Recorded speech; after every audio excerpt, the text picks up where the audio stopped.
Hello, কেমন আছো সবাই? আশা করি সবাই ভালো আছো।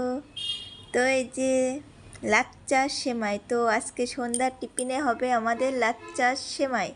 তো প্রতিদিন সন্ধ্যার সময় কিছু না কিছু করতে হয়, না হলে ভালো লাগে না। তো এই তো তার জন্য আমি সব কিছু রেডি করে নিয়েছিলাম আগে থেকেই।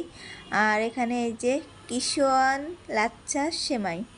তো সেমাইটা আমাদের খাওয়া হয় না বলতে আমাদের মিষ্টিটা কম খাওয়া হয় বাসায়। মিষ্টি আমরা কেউ তেমন একটা খাই না, মিষ্টিটা কম পছন্দ করি।